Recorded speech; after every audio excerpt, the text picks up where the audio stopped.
Antimatters might be the particles which are the fundamental base of parallel universe. Now parallel universe might be a hypothesis, but antimatter isn't. There is no doubt about the existence of antimatters, and also scientists are able to create antimatters in lab. In our universe there is a large abundance of matters, but there might be other universe where antimatter is the most abundant. So before knowing about antimatters, we should know about ordinary matters.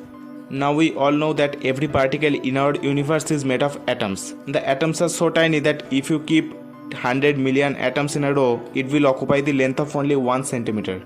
Now the three base building blocks of an atom are electron, proton and neutron. The proton and neutron together forms the nucleus, and the electron rotate around it. The mass of nucleus is way more heavier than that of electron.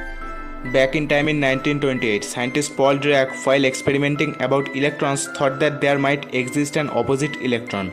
The mass of this particle will be equivalent to electron, but its charge will be opposite to electron. It will be positively charged. He gave the name of the particle positron. Then in 1932, C.D. Anderson from California Institute of Technology proved the existence of positron. But this positron doesn't exist for a long period in our universe. Because of the presence of so many electrons, positrons diffuse easily after few times of its creation by coming in touch with any electron. When a matter and an antimatter comes in touch with each other, they disappear totally and convert into energy. The reverse process is also possible. That means from perfect amount of energy, one can get an electron and a positron together. Previously, Sir Albert Einstein's general theory of relativity proved that matters can be transformed into energy and energy can be transformed into matter.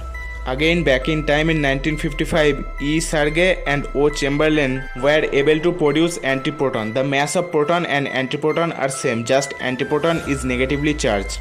In the same way, neutron has antineutron. Now there comes a question, if neutron has no charge, then what is the difference between neutron and antineutron? In this case, you should know that besides charging properties, basic particles have magnetic and many other properties. So opposition in any of these properties shows the differences between matters and antimatters. Not only electron, proton, neutron, but also meson, neutrino and other basic particles which have been discovered yet have their antiparticles. But later it came to know that proton, neutron, etc. are not the basic particles. They are made of elements named quarks. There are 6 quarks exist in our nature. These are up, down, charm, strange, top and bottom quarks. These 6 quarks have their antiquarks. Now antiparticles are made of antiquarks. In some special situation, particles and their antiparticles together can create temporary atoms. As an example, electron and positron combinedly creates positronium. In our world, antimatters are very short-living, but in storage ring, many positrons can be stored for hours in a kinetic condition. In research centers like CERN in Switzerland, Fermilab in USA, high-speed electrons are collided with positrons, and it is noticed that the energy created during the disappearance of both the particles is able to recreate other matters and their antimatters. So finally, if antimatters stay away from ordinary matters, they can be permanent.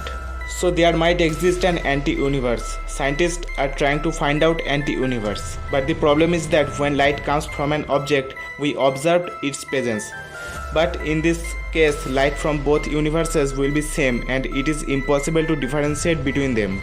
But don't lose hope. So finally, I would like to say you have learnt a lot from this single video, so please like and do subscribe, and as always, thanks for watching.